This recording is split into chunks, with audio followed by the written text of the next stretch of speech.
Covid মহামারীর পর রাজ্যে বৃত্তি পরীক্ষার্থীর সংখ্যা অনেক কমেছে দাবি প্রাথমিক শিক্ষা উন্নয়ন পর্ষদের।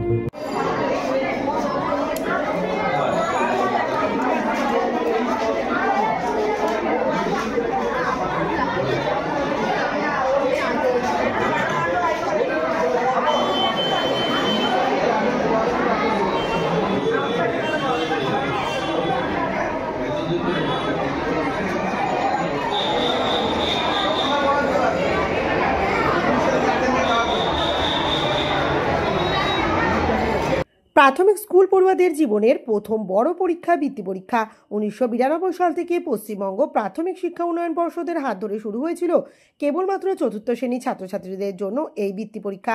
এবছর গত 9 অক্টোবর থেকে রাজ্য জুড়ে শুরু হয়েছিল বৃত্তি পরীক্ষা 2025। 5 দিনের বৃত্তি পরীক্ষায় মঙ্গলবার ছিল শেষ দিন। সূত্র বলছে, কোভিড মহামারীর পর রাজ্যে এক ধাক্কায় কমেছে বৃত্তি পরীক্ষার্থীর সংখ্যা। কোভিডের আগে প্রায় 4.5 লক্ষ শিক্ষার্থী পরীক্ষায় বসত। এবছর পরীক্ষার্থীর সংখ্যা দাঁড়িয়েছে 1,70,000-এ। প্রাথমিক শিক্ষা উন্নয়ন পর্ষদের সদস্য স্বপন বিশ্বাস জানান, 2024 সালে 1,59,000 ছাত্রছাত্রী বৃত্তি পরীক্ষায় বসেছিল। এবছর পরীক্ষায় বসেছে 1,70,000 ছাত্রছাত্রী। পরীক্ষার্থীর সংখ্যা হ্রাস পাওয়ায় নিয়ে তিনি আক্ষেপের সুরে জানান, রাজ্যে 8,600টি প্রাইমারি স্কুল ছাত্রের অভাবে উঠে গেছে। তাছাড়া একটা বড় সংখ্যক পড়ুয়ায় বেসরকারি স্কুল কিংবা ইংরেজি মাধ্যম স্কুলের প্রতি ঝোঁক বেড়েছে। তিনি বলেন, কোভিড পরিস্থিতির আগে 4 লক্ষ পড়ুয়া বৃত্তি পরীক্ষায় বসেছিল। এবছর 1,70,000 পড়ুয়া পরীক্ষায় বসেছে। প্রাথমিক স্কুলগুলো বাঁচিয়ে রাখতে রাজ্য সরকারের কাছে সরকারি স্কুলের পরিকাঠামোর উন্নয়নের পাশাপাশি পড়াশোনার মান উন্নয়নের দাবি করলেন প্রাথমিক শিক্ষা উন্নয়ন পর্ষদের এই সদস্য। গত বছরের তুলনায় এবছরের সংখ্যাটা আমাদের বেড়েছে ঠিকই।